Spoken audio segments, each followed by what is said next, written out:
इस एनिमे की शुरुआत में हम मोरी जिन को देखते हैं जो हमारी ही तरह सुबह कहीं जाने के लिए लेट उठता है और वो एकदम अपनी साइकिल उठाता है और काफी तेजी से गाड़ियों को क्रॉस करते हुए जा रहा होता है। तभी उसकी टक्कर एक बाइक वाले के साथ होने लगती है। अबे अंधा है क्या, देख के नहीं चला सकता। तभी मोरी जिन देखता है कि उस बाइक वाले ने एक बूढ़ी आंटी का पर्स चुरा लिया है। मोरी अपनी साइकिल पे ही उस बाइक वाले का पीछा करने लगता है। काफी देर तक उसका पीछा करता रहता है और बड़ी कोशिश करने के बाद भी वो उसे पकड़ नहीं पाता। बाइक वाला भी मोरी से जान छुड़ाने की बहुत कोशिश करता है, लेकिन ये साला तो टस से मस नहीं हो रहा। यहाँ हम मीरा नाम की एक लड़की को देखते हैं जो कुछ उदास बैठे आदमियों से अरीना का पता पूछती है, क्योंकि सोल में गॉड ऑफ हाई स्कूल के प्री इलिमिनरीज होने वाले हैं। मीरा उनकी बॉडी की तारीफ क्या करती है, वो साले तो पोज देने लगते हैं। यहाँ मोरी काफी तेजी से मीरा की तरफ बढ़ रहा होता है और एकदम उससे टकरा जाता है, जिससे मीरा के ग्लासेस भी टूट जाते हैं। मोरी उससे माफी मांग के वहाँ से जाने लगता है, लेकिन मीरा पीछे से उसे तलवार दे मारती है। मीरा उस पर काफी गुस्सा करने लगती है, लेकिन तभी मोरी बताता है कि उस चोर को पकड़ना होगा जिसने गरीब बूढ़ी आंटी का पर्स चुराया है। भाई वो आंटी गरीब है, ये इसको कैसे पता। ये बात सुनते ही मीरा भी उसके साथ साइकिल पर उसका पीछा करने लगती है। मीरा अपनी पूरी कोशिश करती है, लेकिन उस आदमी को पकड़ नहीं पाती। अब वो बाइक वाला आदमी भी उनसे तंग आकर एक खतरनाक मोड़ लेता है। वो आदमी सोचता है कि ये टर्न तो ये बच्चे नहीं ले पाएंगे, लेकिन भाई मीरा अपनी लकड़ी की तलवार का यूज करते हुए मोरी को टर्न करने में मदद करती है। काफी देर और पीछा करने के बाद मोरी साइकिल को रोक देता है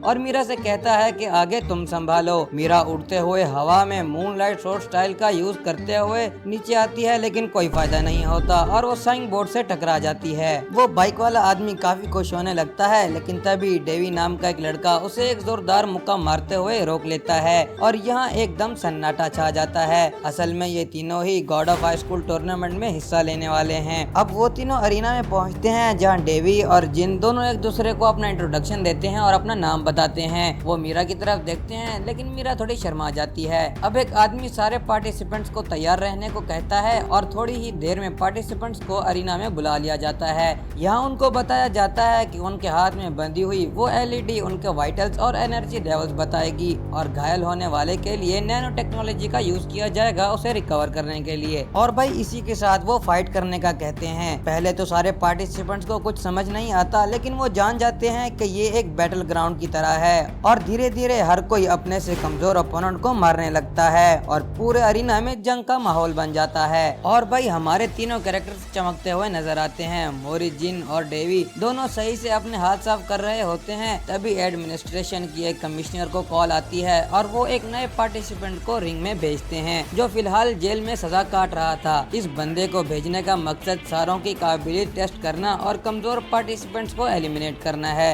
भाई ये बंदा ना आते साथ ही सिर्फ अपनी लातों से सबकी छुट्टी करने लगता है। तभी मीरा उस पे बहुत से हमले करने लगती है, लेकिन वो बंदा आराम से सारे हमले डॉज कर लेता है। वो आदमी मीरा से उसकी तलवार ले लेता है। मीरा अपने हाथों का इस्तेमाल करते हुए उस पर हमला करती है और उसको एक लात दे मारती है, लेकिन भाई ये बेशरम बंदा तो कहीं और भी झांकने लगता है। साले कमीने। और भाई तभी मोरी उस आदमी की पैंट उतार कर कहता है कि क्या बच्चों वाला कच्छा पहना है यार। और वो आदमी जिन से कहता है कि तुझे लोगों का सामान देखने का ज्यादा शौक है। जिन उसकी पैंट्स फिर से ऊपर चढ़ाता है और नोटिस करता है कि इसकी पैंट्स नॉर्मल से काफी ज्यादा भारी हैं। मोरी जिन उसके हमले डॉज करने लगता है, लेकिन उधर गिरे हुए के पसीना था या पता नहीं पानी था क्या था, उससे स्लिप होता है और उसको एक लात लग जाती है। लेकिन भाई मोरी ने लात लगते ही उस आदमी के पैर को भी डैमेज कर दिया था। मोरी फिर से खड़ा हो जाता है और वो दोनों दोबारा फाइट के लिए जंप करके हवा में एक दूसरे के सामने आ जाते हैं। लेकिन फिर हमें दिखाया जाता है कि मोरी नैनो मशीन से अपनी गर्दन का इलाज करवा रहा है।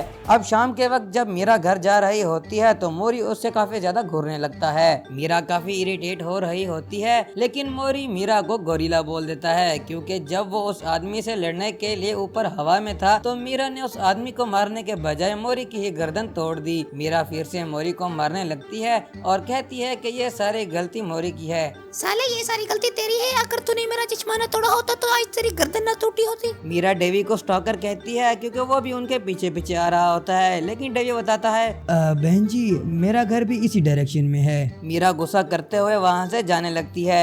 आगे जाके मोरी उन दोनों से गॉड ऑफ हाई स्कूल में पार्टिसिपेट करने की वजह पूछता है। मोरी बताता है कि वो बस अलग अलग लोगों से लड़कर और ज्यादा पावरफुल होना चाहता है। डेवी बताता है कि उसे पैसों की जरूरत है और मीरा कहती है कि वो अपनी फैमिली स्पोर्ट्स स्टाइल को रिवाइव करना चाहती है। तभी मोरी उसकी तलवार से छेड़खानी करने लगता है। तभी मीरा उससे तलवार लेने की कोशिश करती है, लेकिन तलवार नीचे पानी में गिर जाती है। मोरी माफी मांगने लगता है, लेकिन भाई तभी मीरा उसे एक सीरियस वाला थप्पड़ दे मारती है। अब मीरा अकेले ही उस तलवार को ढूंढने लगती है। मीरा काफी उदास होती है। तभी मोरी भी उसकी मदद के लिए टॉर्च लेके वहाँ पहुँच जाता है। वो दोनों मिलकर तलवार ढूंढने लगते हैं और भाई तभी वहाँ डेवी भी बड़ी सी लाइट लेके आ जाता है, जिसे वो जनरल स्टोर से उठा के लाया था, जहाँ वो नाइट शिफ्ट का काम करता है। वो तीनों काफी खुश नजर आते हैं और अब तीनों के बीच काफी अच्छी दोस्ती बन चुकी है। अगला दिन शुरू होते ही हमें बताया जाता है कि आज जो राउंड शुरू होने वाला है, इस राउंड में आखिर तक टिकने वाला जो भी पार्टिसिपेंट होगा उसे national God of high school में पार्टिसिपेट करने का चांस मिलेगा। अभी तो सिर्फ सोल के प्रीलिमिनरीज शुरू हो रहे हैं। यहाँ सारे प्लेयर फाइट की तैयारी कर रहे होते हैं, लेकिन भाई अपना मोरी यहाँ पर मस्त नींद पूरी कर रहा होता है। तभी वो आदमी जिसका नाम हमें मानसिक बताया गया है, वो मोरी के पास आके कहता है कि वो मोरी को पहले ही खत्म कर देगा। तभी वहाँ गामडो नाम का एक लड़का आ जाता है जो एक टाइची फाइटर है। गामडो शरीफों की तरह उससे कहता है कि हम अभी रिंग से बाहर हैं, तो यहाँ लड़ना मना है। मानसिक उसे लात मारने लगता है, लेकिन तभी मोरी उसे बचा लेता है। मोरी कहता है कि सबसे पहला रूल है कि अपना ध्यान भटकने ना दो। सबसे पहली फाइट मीरा की होती है, लेकिन वो आराम से जीत जाती है। और भाई आगे जब मोरी की फाइट होती है तो उसे भी ज्यादा मुश्किल नहीं होती और डेवी की फाइट भी एक कमजोर ओपोनेंट से होती है और भाई ऑब्वियसली डेवी जीत जाता है। और भाई उसके बाद हमें दूसरे पार्टिसिपेंट्स की फाइट भी देखने को मिलती है और अलग अलग पावरफुल फाइट्स के साथ अलग अलग पार्टिसिपेंट्स और पावरफुल प्लेयर्स भी देखने को मिलते हैं। गामडो यहाँ मोरी को थैंक्स बोलने आता है। उसकी और मोरी की थोड़ी बहुत हाय हेलो होती है और तभी गामडो की फाइट की अनाउंसमेंट होती है। गामडो की फाइट मानसिक से होने वाली है। वो वहाँ से जाने लगता है। तभी मोरी उससे ध्यान रखने को कहता है और गामडो भी कहता है कि मैं एक गुंडे मवाली से तो हारने नहीं वाला। फाइट शुरू होते ही गामडो अपनी ताइची टेक्निक्स का यूज करने लगता है और मानसिक पर भारी पड़ता हुआ नजर आता है। वो मानसिक को रिंग से बाहर फेंक देता है और वो अनाउंसर उल्टी गिनती गिनने लगता है। मानसिक टाइम खत्म होने से पहले ही रिंग में वापस आ जाता है और फाइट फिर से शुरू हो जाती है। गामडो फिर से उस पर काफी हमले करता है, लेकिन इस बार मानसिक हमले रोकने के लिए अपना एक हाथ फ्री कर लेता है। हाथ फ्री होने के बाद मानसिक गामडो को बहुत बुरी तरह मारता है और यहाँ तक कि उसकी एक आंख को भी घायल कर देता है। भाई मानसिक ना सही में बहुत बुरे तरीके से मार रहा होता है। भाई इतनी ज्यादा मार खाने के बाद भी गामडो अपने इमोशन को कंट्रोल कर रहा होता है और शांत रहने की कोशिश करता है। मौका मिलते ही गामडो उस पे हमला करता है, लेकिन मानसिक को कोई फर्क नहीं पड़ता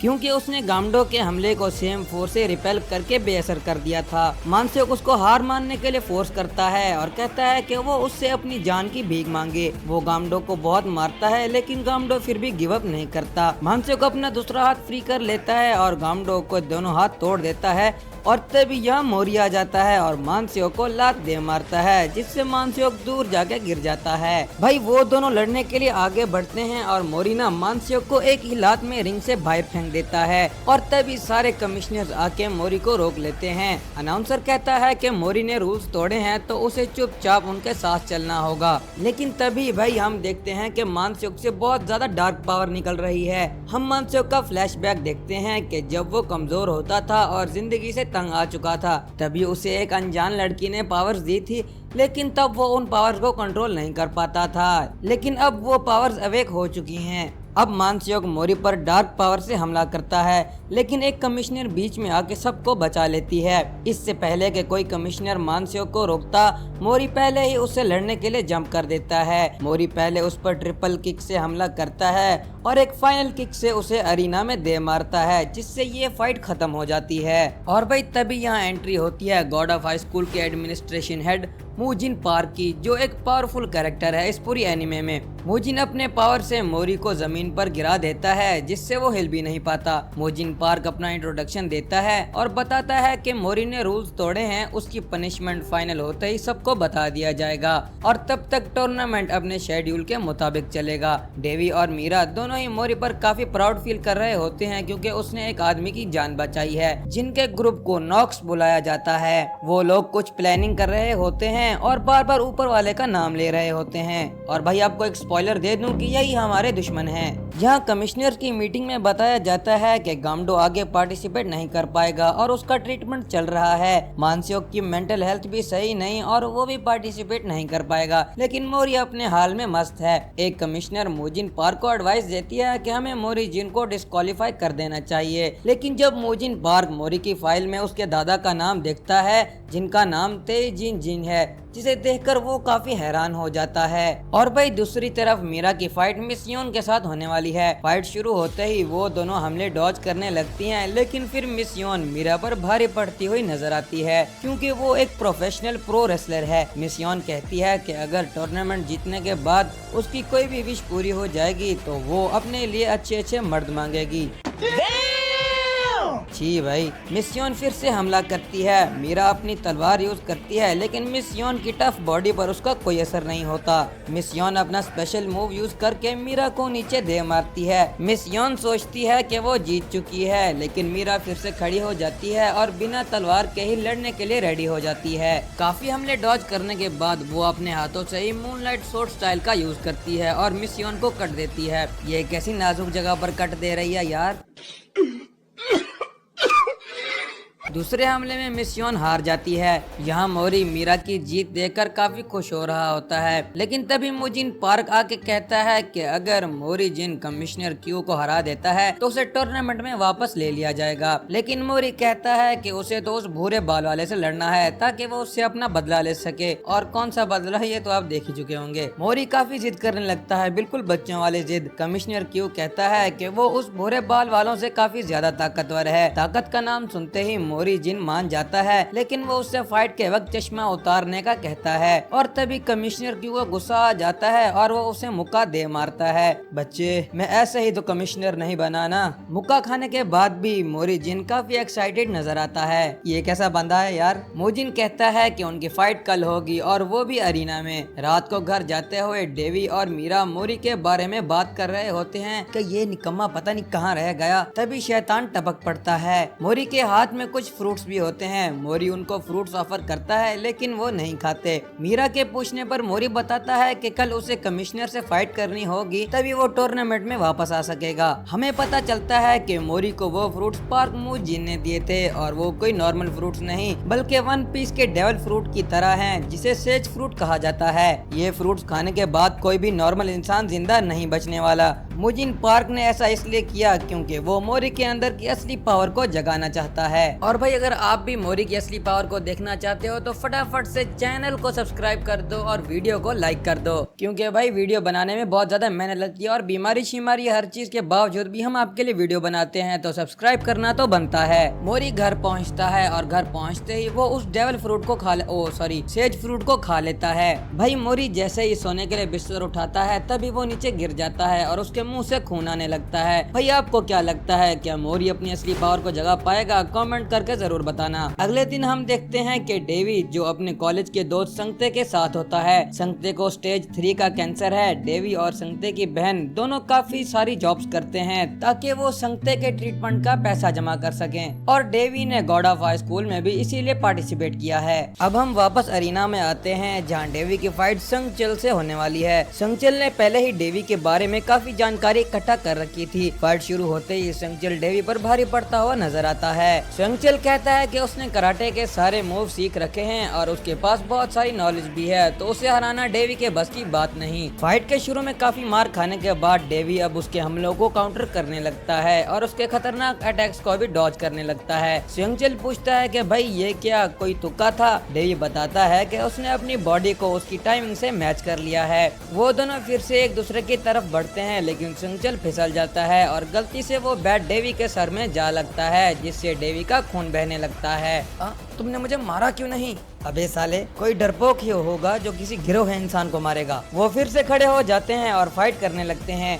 फाइट करते हुए संचल एक स्पेशल टेक्निक यूज करता है और डेवी के शरीर पर 12 अलग अलग जगह पर वार करता है ताकि उसका शरीर हिल न सके। डेवी का शरीर उसका साथ नहीं देता, लेकिन तभी उसे संगते की याद आती है जो अपनी मौत से लड़ रहा है, लेकिन फिर भी डेवी को कभी हार ना मानने का कहता है। डेवी खड़ा हो जाता है और कहता है कि वो हर हाल में जीतेगा और वो हार नहीं सकता। और भाई इसके बाद डेवी सेंचुअल को बहुत मारता है, बिल्कुल एक मॉन्स्टर की तरह। भाई वो उसको दे धनाधन मारी जाता है और उसकी सही धुलाई करता है, जिसको देखकर चास आ जाती है। डेवी अपनी स्पेशल टेक्निक्स का भी यूज करता है और डेवी की आखिरी टेक्निक यूज करने से पहले ही सेंचुअल गिर जाता है और डेवी ये फाइट जीत जाता है। मीरा भी डेवी से काफी इम्प्रेस हो जाती है, लेकिन यहाँ मोरी अभी तक उसी हालत में पड़ा हुआ है। अब बारी आती है आज की आखिरी फाइट की, जो मोरी और कमिश्नर क्यू के बीच होने वाली है। कमिश्नर अरीना में पहुंच चुका है, लेकिन मोरी अभी तक गायब है। सारे मोरी को डिस्क्वालीफाई करने का कहते हैं और अरीना छोड़ के जाने लगते हैं। मोजिन को भी टेंशन होने लगती है, यार कहीं ये लड़का मर तो नहीं गया। तभी मोरी अरीना में एंटर करता है। भाई ये बंदा आराम से मरने वाला भी नहीं। मोजिन भी मोरी को जिंदा देखकर काफी एक्साइटेड होता है और उसकी जान में जान आ जाती है। फाइट शुरू होते ही मोरी एकदम कमिश्नर के पास आ जाता है और उसका चश्मा उतार कर उसे आराम से गिरा देता है और इसी के साथ कमिश्नर नॉकआउट हो जाता है, क्योंकि कमिश्नर काफी ज्यादा पावरफुल है और रूल्स के मुताबिक मोरी को बस एक बार ही कमिश्नर को नॉकआउट करना था। कमिश्नर फिर से लड़ने लगता है, लेकिन मोरी उसे लात मारकर दूर फेंक देता है। कमिश्नर काफी गुस्सा हो जाता है और अपने चेरियोक का यूज करने लगता है। चेरियोक के बारे में आपको आगे पता चलेगा, इसलिए चैनल को सब्सक्राइब कर लो। मोरी उस चेरियोक से बचने की बहुत कोशिश करता है, लेकिन वो चेरियोक मोरी को पकड़ लेता है और वो चेरियोक मोरी को मारने ही लगता है, लेकिन तभी बाकी कमिश्नर क्यू को रोक लेते हैं और चेरियोक भी गायब हो जाता है। मोजिन पार्क रिंग में आता है और कमिश्नर क्यू से कहता है कि उसकी 3 महीने की सैलरी कट होगी, जिसपे वो काफी परेशान हो जाता है। अरे सर जी 3 महीने की सैलरी। और भाई यहाँ मोरी जमीन पे पड़ा कह रहा होता है कि उसे बहुत ज्यादा भूख लग रही है और वो वहीं पड़ा ही सो जाता है। अब सियोल प्री इलिमिनरीज खत्म होने वाले हैं और टॉप 4 प्लेयर्स में मीरा, डेवी, मोरी और उनके साथ एक और नमूना है। यहाँ मीरा, डेवी और मोरी घर की तरफ जा रहे होते हैं, तभी एक बंदा व्हाइट कलर की गाड़ी में मीरा के पास आके रोकता है और उसे शादी के लिए प्रपोज कर देता है। देख भाई इसके तेवर, ना हाय ना हाय लो, सीधा शादी के लिए। ये बंदा एक जाना माना एक्टर, मार्शल आर्टिस्ट और काफी अमीर है। ये देखकर उनके तो होश ही उड़ जाते हैं और भाई मीरा शादी के लिए मान भी जाती है और उसकी बहन उसके लिए ड्रेस सेलेक्ट कर रही होती है। असल में उस बंदे ने मीरा से कहा था कि वो मूनलाइट शॉर्ट स्टाइल को पूरी दुनिया में इंट्रोड्यूस करवाएगा और उसे रिवाइव करेगा अपनी फेम की वजह से। भाई उस बंदे ने ना मीरा को मैनिपुलेट किया और वो भी शादी के लिए मान गई। देखो देखो दरिंदगी चेहरे से टपकती है, नंबर 1 का कमीना है। छी छी छी, आंखें देखो, नीयत में खोट साफ नजर आता है, हवस से भरी हुई। मीरा के फादर के गुजर जाने के बाद उसके अंकल ने ही उसको पाला पोसा और मूनलाइट शॉर्ट स्टाइल को चलाने की कोशिश की, लेकिन उसके अंकल कमजोर थे। इसी वजह से स्टूडेंट्स ने मूनलाइट शॉर्ट स्टाइल सीखना छोड़ दी और उनके पास कोई भी स्टूडेंट नहीं रहा। मीरा बस अपने फादर का ड्रीम पूरा करना चाहती है। भाई यहाँ मोरी जब बर्गर लेने आता है, कौन सा लूं, चिकन वाला लूं के चीज वाला लूं, चिकन वाला लूं के चीज वाला लूं, कौन सा लूं। और भाई तभी वो लड़कियों की बात सुनता है तो उसे पता चलता है कि मीरा शादी कर रही है। मोरी सीधा मीरा के पास पहुंच जाता है और कहता है कि उसे शादी अभी नहीं करनी चाहिए और टूर्नामेंट जीतकर अपने ड्रीम को पूरा करना चाहिए। मीरा कहती है कि वो ये सब अपनी मर्जी से कर रही है। मोरी उसे काफी समझाने की कोशिश करता है, देख बहन मत कर, लेकिन मीरा उसे वहाँ से भगा देती है। मोरी डेवी को भी कॉल करता है और कहता है कि मीरा को फंसाया जा रहा है और वो इस शादी से बिल्कुल भी खुश नहीं। मोरी बताता है कि इस शादी के पीछे कोई तो वजह है जो उन्हें पता नहीं। डेवी कहता है कि वो मीरा की लाइफ है तो हमें इसमें इंटरफेयर नहीं करना चाहिए। अब मीरा की शादी का दिन आ जाता है और वो मेकअप करके बिल्कुल रेडी हो जाती है। आय हाय मैं ते बड़ी खुश हाँ, मैं ते अज लुटिया पावांगी, मेरी भैन दी शादी आ। लेकिन दूसरी तरफ मीरा के अंकल सोच रहे होते हैं कि मीरा ने कभी भी कोई भी चीज मुझसे नहीं मांगी और अपना सब कुछ मूनलाइट शॉर्ट स्टाइल को डिवोट कर दिया, लेकिन ये शादी उसकी पूरी मेहनत जाया कर देगी। उसके अंकल उस आदमी से कहते हैं कि वो अब मीरा की शादी नहीं करना चाहते और मीरा ने अनजाने में ये फैसला किया है। तभी मीरा वहाँ आ जाती है और अंकल से कहती है कि वो इस शादी से खुश है। मीरा बताती है कि वो शादी के बाद अपने हस्बैंड की फेम और पावर से मूनलाइट स्वॉर्ड स्टाइल को रिवाइव करेगी। और भाई यहाँ हमें पता चलता है कि ये बंदा नॉक से है और वो बस मूनलाइट स्वॉर्ड स्टाइल और उसके सक्सेसर को अपना बनाना चाहता है, क्योंकि मीरा और मूनलाइट स्वॉर्ड दोनों बहुत खास हैं। मीरा के अंकल और उसकी सिस्टर को रियलाइज हो जाता है कि यहाँ कुछ भी सही नहीं चल रहा। मीरा की बहन उदास हो जाती है और एक जगह बैठी रो रही होती है और तभी वहाँ मोरी आ जाता है। मीरा की बहन उससे सारी कहानी बताती है।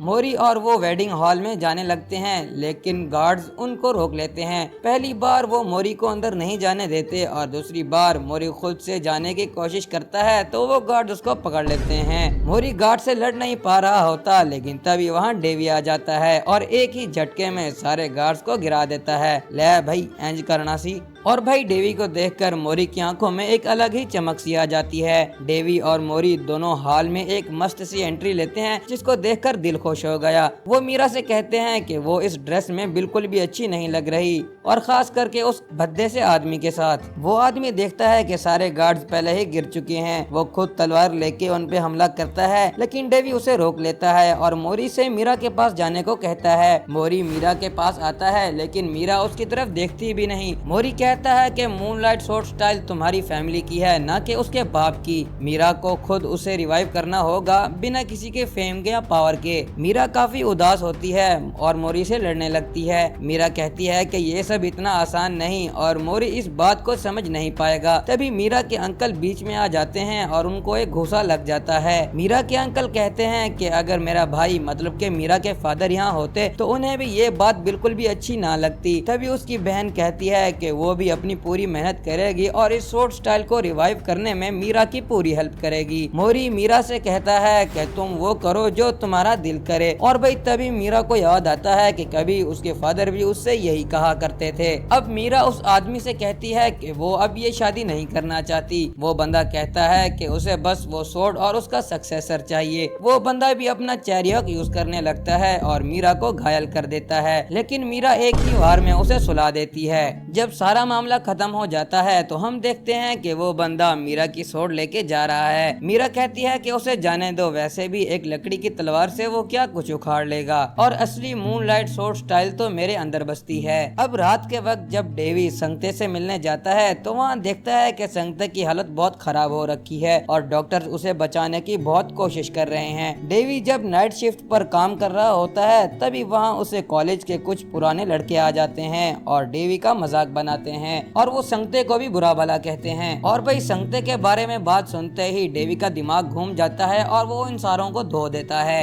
अगले दिन मोरी डेवी और मीरा का मैच देखने के लिए लेट हो जाता है। अरीना में पहुंचते ही वो देखता है कि डेवी मीरा को बहुत बुरी तरीके से मार रहा होता है और उसे घायल कर देता है। मीरा नॉकआउट हो जाती है, लेकिन डेवी का गुस्सा बिल्कुल भी ठंडा नहीं होता। भाई डेवी ऐसे फाइट कर रहा होता है जैसे उसके सामने उसका दोस्त नहीं बल्कि जानी दुश्मन हो। फाइट खत्म हो जाती है और ये फाइट डेवी जीत जाता है। भाई डेवी फाइट के बाद मोरी से कहता है कि वो उससे फाइनल में मिलेगा। अब मोरी की फाइट जेही के साथ होती है और वो आराम से जेही को हरा देता है। अब फाइनल में डेवी और मोरी दोनों आमने सामने होंगे। मोरी जब मीरा से मिलने जाता है तो मीरा उससे कहती है कि वो डेवी से कमजोर थी तभी वो हार गई। मोरी डेवी पर गुस्सा करने लगता है कि ये साला ऐसे कर कैसे सकता है, लेकिन मीरा कहती है कि डेवी का ऐसा बनने के पीछे कोई तो वजह है जो इनको नहीं पता, और वो कहती है कि तुम्हें एक फेयर फाइट लड़नी होगी और डेवी पर गुस्सा करने की कोई जरूरत नहीं। अब गॉड ऑफ हाई स्कूल का फाइनल मैच शुरू होने ही वाला है और बड़ी धूमधाम से शुरू होने वाला है। मोजिन पार्क मोरी की असली ताकत देखने के लिए बेताब है। फाइट शुरू होते ही ये दोनों बिल्कुल बराबर होते हैं और पीछे हटने का नाम ही नहीं लेते। डेवी मोरी को घायल कर देता है, लेकिन मोरी कहता है कि उसे मीरा के साथ ऐसा करने की कीमत चुकानी होगी। फाइट काफी लंबी है, लेकिन मैं इसको थोड़े शॉर्ट करके बता रहा हूँ। मोरी डेवी पर ट्रिपल किक से हमला करता है, जिसे डेवी रिंग के कॉर्नर में जा गिरता है। मोरी उसे उठाने के लिए हाथ आगे बढ़ाता है, लेकिन डेवी कहता है कि उसने मोरी और मीरा को कभी अपना दोस्त ही नहीं माना और उसे लात मारकर ऊपर फेंकता है। डेवी अपने ब्लैक टोटस और दो अलग अलग मूव यूज करता है और मोरी को बहुत बुरी तरह धोने लगता है।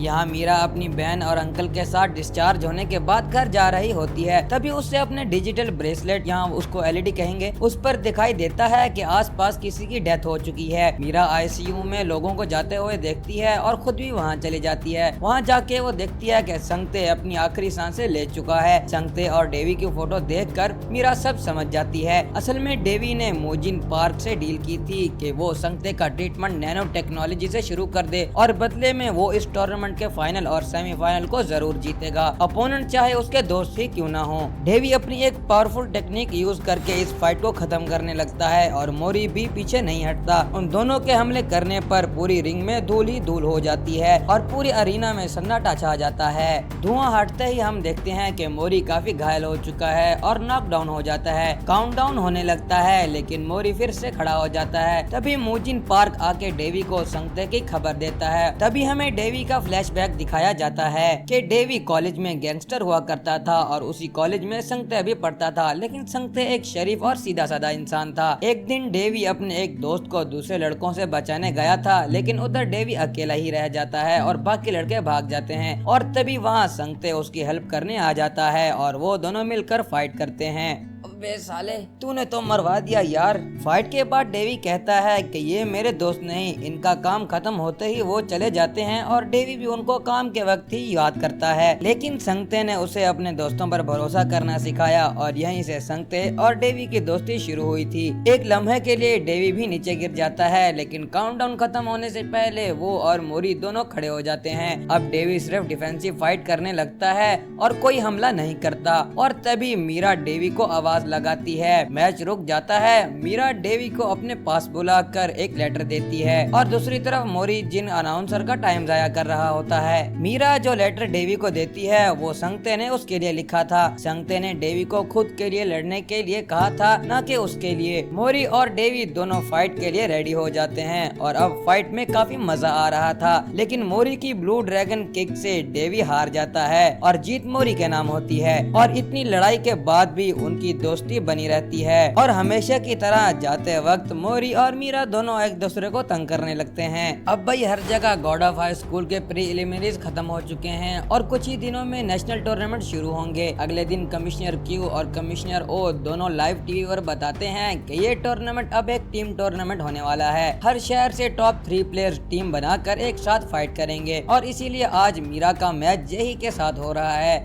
जो जीता वो डेवी और मोरी के साथ टीम अप करेगा और भाई ऑब्वियसली मीरा जीत जाती है। यहाँ मोजिन पार्क कमिश्नर्स के साथ मीटिंग कर रहा होता है और नेशनल्स में पार्टिसिपेट करने वाले पार्टिसिपेंट्स के स्टेटस चेक कर रहा होता है। मोजिन पार्क कहता है कि इतने पावरफुल पार्टिसिपेंट्स में से ही उनको की मिलेगी, कि एक ऐसी लेजेंडरी पावर है जो गॉड्स के रूल्स को तोड़ सकती है, जिसके थ्रू इंसान डिवाइन पावर्स को चैलेंज कर सकता है। कमिश्नर इस की को हासिल करना चाहते हैं ताकि नेगेटिव, डार्क और जो इविल गॉड्स हैं उनसे इंसानियत को बचा सके। और दूसरी तरफ नॉक्स ने मोरी के दादा ते जिन जिन को घेर रखा है और उसे अपने साथ हाथ मिला के की हासिल करने में हेल्प करने को कहते हैं, क्योंकि भाई मोरी के दादा एक लिविंग लेजेंड है और सबसे ताकतवर हैं। मोरी के दादा नॉक्स को इनकार कर देते हैं और चैलेंज करते हैं फाइट के लिए। यहाँ पार्क मोजिन ने द सिक्स्थ के ग्रुप को नॉक्स से निपटने के लिए बुला लिया है, क्योंकि मोजिन पार्क को पता चल चुका है कि की हासिल करने के चक्कर में उसको बहुत सारी मुसीबतों का सामना करना होगा। और भाई एक बात बताता चलूं कि ते जिन जिन ने अकेले ही द सिक्स्थ के पूरे ग्रुप को ही हरा दिया था। फिर खुद अंदाजा कर लो कि ते जिन जिन कितने पावरफुल हैं। द सिक्स्थ का एक मेंबर सड़क किनारे खाना खा रहा होता है। मोरी भी मीरा और डेवी के साथ वहां से गुजरते हुए उसे सेंस करता है, लेकिन वो आदमी गायब हो जाता है। बूढ़े बाबा शाम को मोजिन के पास आते हैं और कहता है कि वो ते जिन जिन के पोते को नेशनल्स के लिए ट्रेन करेंगे, जिसके बाद वो ते जिन जिन के बारे में बात करते हैं, लेकिन इन दोनों को ही नहीं पता कि ते जिन जिन आखिर है कहाँ। और तभी हमें ते जिन जिन को दिखाया जाता है, जिसने नॉक्स के बहुत से मेंबर्स को आराम से मार गिराया है। नॉक्स का लीडर अपनी सबसे पावरफुल स्पेल यूज करता है और आसमान से एक बड़ी सी तलवार नीचे आने लगती है और तलवार के वहाँ आते ही काफी तबाही हो जाती है। अगले दिन मीरा मार्केट में कुछ सामान लेने जाती है, जहाँ उसकी मुलाकात अनाउंसर जोंगसू से होती है। जोंगसू और मीरा थोड़ी बातचीत करते हैं। जोंगसू उसे बताता है कि तुमने असली मूनलाइट स्वॉर्ड स्टाइल अभी तक सीखी ही नहीं। जियांगसू बताता है कि मूनलाइट स्वॉर्ड स्टाइल को अगर मीरा ने सही वक्त पर नहीं सीखा तो वो टूर्नामेंट में आगे सरवाइव नहीं कर पाएगी, क्योंकि आगे टूर्नामेंट में बहुत सारी बड़ी पावर्स उनको देखने को मिलने वाली हैं। जियांगसू उसे एक छोटा सा ट्यूटोरियल देता है और अपनी सारी फीलिंग्स को तलवार में डालने को कहता है। जियांगसू अंधा है और वो बताता है कि उसके अंधे होने की वजह भी मूनलाइट स्वॉर्ड स्टाइल है, जिससे वो कभी मास्टर नहीं कर पाया। जियांगसू घर जाते हुए अपनी वाइफ से बच्चे को ले जाने का कहता है। जियांगसू पीछे मुड़ के कहता है कि अपना असली चेहरा दिखाओ और हमें पता चलता है कि नॉक्स का एक आदमी जियांगसू का पीछा कर रहा था। यहाँ मुजिन डेवी से पूछता है कि क्या वो आगे फाइट करना चाहता है, क्योंकि अब उसका दोस्त तो मर चुका है और कॉन्ट्रैक्ट भी खत्म हो चुका है। डेवी कहता है कि हाँ, वो आगे लड़ना चाहता है क्योंकि वो बहुत बड़े कर्जे के नीचे दबा हुआ है और उसे वो कर्जा उतारना है। मुजिन उसे गुड लक कहता है, लेकिन डेवी उससे पूछता है कि इस टूर्नामेंट के पीछे कोई ताकत खेल खेल रही है, वो उसके बारे में जानना चाहता है। मुजिन उसे चेरियोक के बारे में बताता है कि जब कोई इंसान अपने फुल इमोशन से फाइट करता है और अपनी लिमिट्स को क्रॉस कर देता है तो वो अपनी सोल के हिसाब से अलग अलग डिवाइन गॉड से पावर मांगता है और उन पावर्स को यूज करके उन्हें अपना बना लेता है। और God of high school tournament में बहुत सी पावर देखने को मिलने वाली है। अब एक एक करके सारे नेशनल पार्टिसिपेंट्स दिखाए जाते हैं, जिनमें द सिक्स्थ के मेंबर जॉन जेसन का पोता भी है। जॉन जेसन के साथ बाकी द सिक्स्थ के मेंबर्स को भी बुला लिया जाता है, जिसमें divine doctor, great magician, loan shark, tiger club और रीबर्थ सबको बुला लिया जाता है। अब से कुछ देर बाद national God of high school tournament शुरू होने वाला है। यहाँ पार्क मोजिन न्यूज में देखता है कि अनाउंसर जियांगसू को मार दिया गया है और कमिश्नर क्यू भी अभी तक ऑफिस में नहीं पहुंचा। यहाँ बड़ी परेशानी वाला सीन क्रिएट हो जाता है। भाई हम यहाँ देखते हैं कि नॉक्स का मेंबर जिसने जियांगसू को मौत के घाट उतारा था, उसने कमिश्नर क्यू को भी बहुत बुरी तरह घायल कर रखा है। तो गाइज आज के लिए बस इतना ही। वीडियो अच्छी लगी हो तो चैनल को सब्सक्राइब करके हमारे 1 के सब्सक्राइबर्स तो पूरे कर दो यार। ये वीडियो मेरे बीमार होने की वजह से काफी लेट आ रही है, लेकिन अब से ऐसा नहीं होगा। इसका अगला पार्ट बहुत जल्दी अपलोड करने वाला हूँ और अगले पार्ट में ही इस एनीमे को खत्म कर दूंगा। अगली वीडियो तक अपना और अपनी फैमिली का अच्छा सा ख्याल रखना। मिलता हूँ आपसे अगली वीडियो में, तब तक के लिए बाय बाय।